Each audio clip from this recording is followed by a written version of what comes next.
The Gettysburg Address.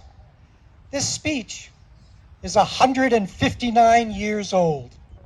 It is as relevant to our democracy today as it was in the year 1863. The Battle of Gettysburg was the beginning of the end of our nation's Civil War. In this war, 655,000 men died. They were killed. 365,000 were the Union military, and 290,000 were the Confederate states of slavery. There were also untold numbers of wounded and sick. Abraham Lincoln wrote this speech on the train from Washington, D.C. to Gettysburg to dedicate the new cemetery and honor the victory of over 3,000 Union soldiers who are now buried there. The flags here honor more Americans who have died and served here victorious. I am honored to read the address because my father's flag is here. He died at age 64, cancer from PTSD. He fought in the Navy on a battleship in World War II and was attacked for 18 days from a Japanese kamikaze. Planes at the islands from Okinawa and Iwo Jima. Another flag honors my brother, U.S. Marine Corps officer. He fought in Vietnam. His company cleared landmines off the roads in the Da Nang province. He died of Agent Orange at age 59. I should have sponsored for more flags because I have a total of 12 relatives who fought and served all the way from the Civil War to Afghanistan. These flags honor thousands of American servicemen and women. Here is a personal tribute. My father's, on the right arm, is his chevron while he was a gunner's mate in the Navy. On this arm, can I turn it off?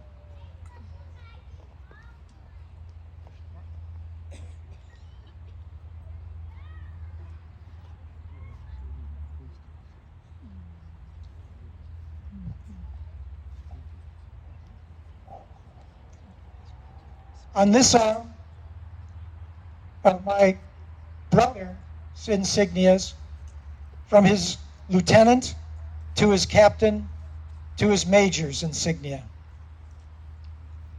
I speak different than what President Lincoln did, so as you are hearing his words, think of them as Abraham Lincoln. And now listen to the dedication that Abraham did.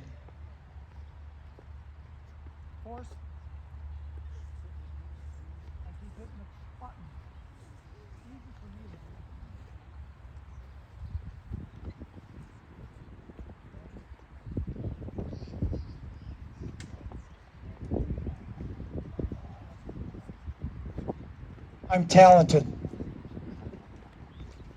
407 years ago, our fathers brought forth upon this continent a new nation, conceived in liberty and dedicated to the proposition that all men are created equal. Now we are engaged in a great civil war, testing whether that nation or any nation so conceived and so dedicated can long endure. We are met on a great battlefield of that war. We have come to dedicate a portion of the field as a final resting place for those who here gave their lives that this nation might live. It is altogether fitting and proper that we should do this. But in a larger sense, we cannot dedicate it, we cannot consecrate it, we cannot hallow this ground. The brave men, living and dead, who struggled here have consecrated it, far above our poor power to add or detract. The world will little note nor long remember what we say here, but it can never forget what they did here. It is for us, the living, rather to be dedicated here to the unfinished work which they who fought here have thus so far nobly advanced. It is rather for us to be here dedicated to the great task remaining before us. That from these honored dead, we take increased devotion for that cause, for which they gave the last full measure of devotion, that we here highly resolve that these dead shall not have died in vain, that this nation, under God, shall have a new birth of freedom, and that government of the people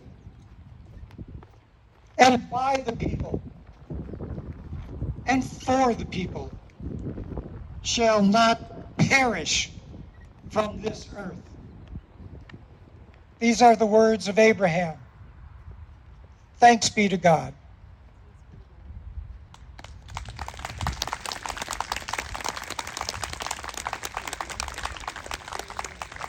Thank you, Mr.